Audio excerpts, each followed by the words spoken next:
समाजवादी के लोग, ये कांग्रेस के लोग, ये बीएसपी के लोग तुम्हारे बीच में आएंगे और तुमसे कहेंगे कि ओवैसी साहब तो बीजेपी के एजेंट हैं। अरे भाई, अगर बीजेपी के एजेंट थे, मेरे भाइयों दुआ करो कि आजम खां मेरे मालिक उसके ऊपर रहम कर दे, उसकी खताओं को माफ कर दे। उसकी सबसे बड़ी खता यह थी कि उसने तालीम का इदारा बना दिया था।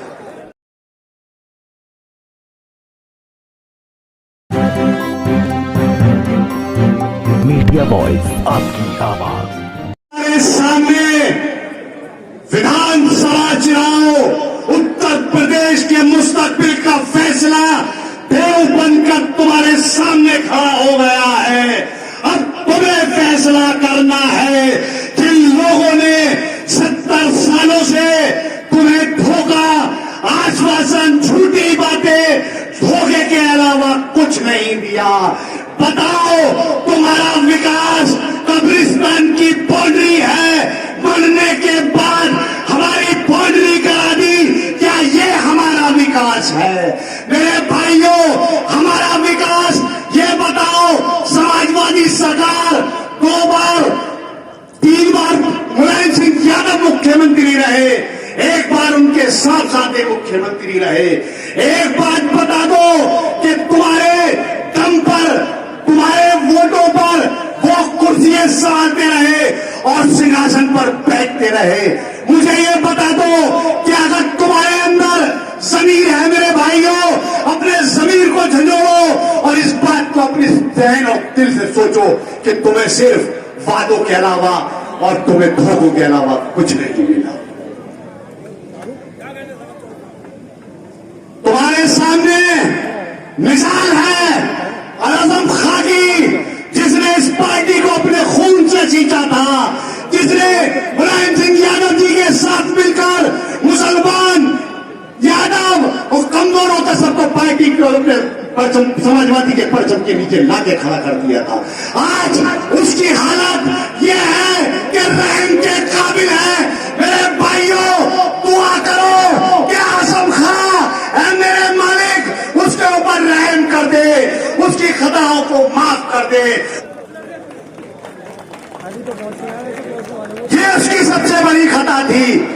क्या अगर किसी भी जरा से किसी पार्टी के कार्यकर्ता के साथ कोई बात हो जाती है तो अखिलेश यादव उनकी पार्टी के लीडर्स धरने दे देते हैं, प्रोटेस्ट करते हैं। आजम खां 1.5 साल से जेल के अंदर है, उनकी बीवी जेल में है, बाहर आई अभी, उनकी बेचारों की कान में भी फ्रैक्चर हो गया था, उनका बेटा जेल में है। क्या ये बताओ समाजवादी ने कहीं कोई धरना, कोई प्रोटेस्ट आजम खां के लिए करा हो तो बताओ। जब उनके लिए कुछ नहीं तो तुम्हारी और मेरी तो हैसियत। मेरे भाइयों, अब कोई सलाउद्दीन अय्यूबी रहमतुल्लाह ताला इस दुनिया में नहीं आएंगे, अब कोई तारिक बिन जियाद नहीं आएंगे। अब ये जमहूरी अंदाज का मुल्क है, ये हिंदुस्तान है, यहाँ डेमोक्रेसी से कानून चलते हैं, मुल्क चलता है। अब डेमोक्रेसी की आवाज में बोलने वाला आपने उत्तर प्रदेश के अंदर यहां से आपने 15 MP जिताकर अभी भेजे 2019 के अंदर, 5 समाजवादी के, 10 बीएसपी के भेजे। वो वहां जीते जहां तुम असरदार थे, जहां तुम जीत और हार का फैसला करते थे। गठबंधन के बाद 15 सीटों पर सिमट कर रह गए, उसमें असदुद्दीन ओवैसी ने अपनी पार्टी का कोई नुमाइंदा नहीं लड़ाया था।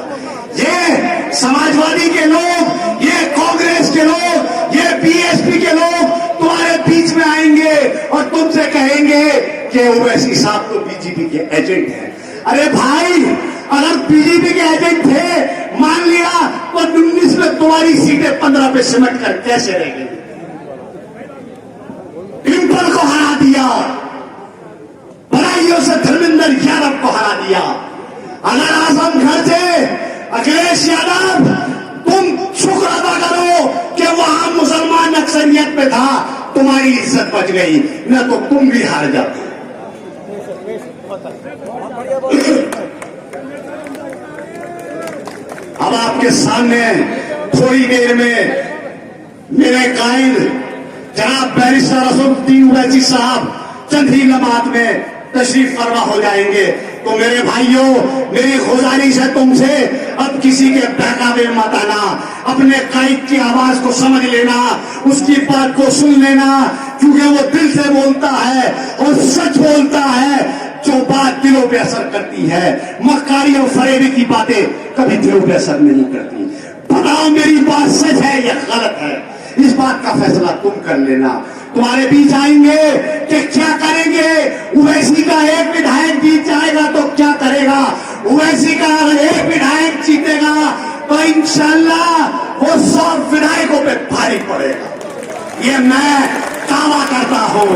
क्योंकि उसे किसी बहन जी से पूछने की जरूरत नहीं, उसे किसी भैया जी की इजाजत लेने की जरूरत नहीं। वो तुम्हारे अगर दर्द किसी दलित के साथ, किसी कमजोर के साथ, किसी मुसलमान के साथ अगर कोई साथी होगी तो वो हमारे पार्लियामेंट के अंदर तुम्हारी आवाज बुलंद करेगा। मेरे भाइयों, वक्त कम है, मेरे बाल और भी वक्ता है, और मैं आपसे पुरजोर अपील करता हूं, जब हिंदुस्तान का शेर यहाँ पर आ जाए तो उसे अपनी मोहब्बतों का एहसास करा देना कि हम तुम्हारे चाहने वाले हैं, किसी के धोखे में मत आना। और इस शेर के साथ मैं अपनी बात को खत्म करूंगा।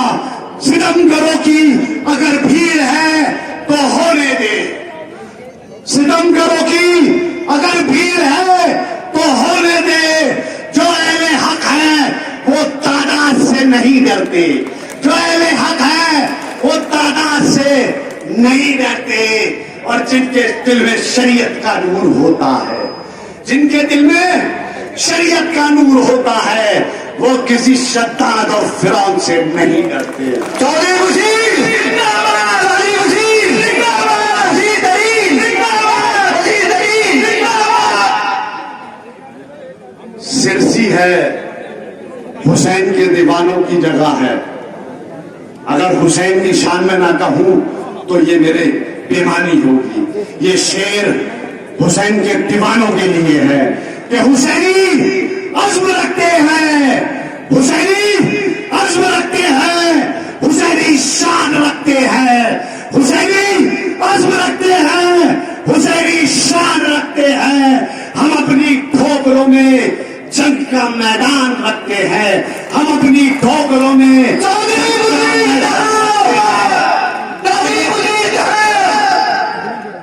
हम अपनी ठोकरों में जंग का मैदान रखते हैं। और ये सर किसी बातिल के आगे झुक नहीं सकता। तलीम वाले हैं, अपनी अलग पहचान रखते हैं। बिस्मिल्लाहिर्रहमानिर्रहीम। मैं कानपुर के उस वाक़े का जिक्र कर रहा था, और मैं तो हमारी उस बेटी को ही पैगाम दूंगा कि उसने अपने बाप को जो बचाने की कोशिश की, उसने शहजादी जन्नत हजरत फातिमा की सुन्नत पर अमल किया।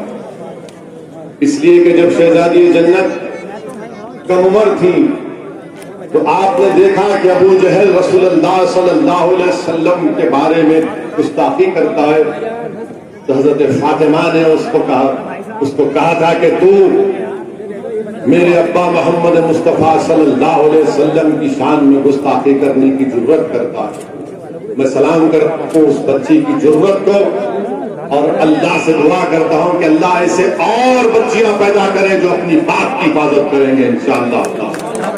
मगर जब वो हादसा हुआ था असदुद्दीन ओवैसी की, उसकी क्या कीमत और अहमियत, मेरे अजीज दोस्तों और बुजुर्गों, जब संभल में हमारे 2 मासूम बेटे मर गए, जिनका नाम बिलाल और मोहम्मद शेरोज, असदुद्दीन ओवैसी के घर की क्या कीमत। अरे तुम्हारा घर आबाद है तो मेरा घर आबाद है, तुम्हारी औलाद अच्छी है तो मेरे घर में मेरी औलाद अच्छी रहेगी, तुमको इंसाफ मिलेगा तो मुझे भी मिलेगा। मगर मेरे घर पर हमला, कोई बात नहीं, तुम क्या क्या करना चाहे कर लो, मेरे कदम डगमगाने वाले नहीं हैं। मेरे कदम डगमगाने वाले नहीं है, याद रखो। अगर तुम इस तरह की बुज़दिलों की हरकत करके समझते हो कि असदुद्दीन ओवैसी के कदम डगमगाएंगे, तो याद रखो मौत मुझे रोक सकती, तुम्हारे ये इस तरह की हरकतें मुझे नहीं रोक सकेगी इंशाअल्लाह ताला।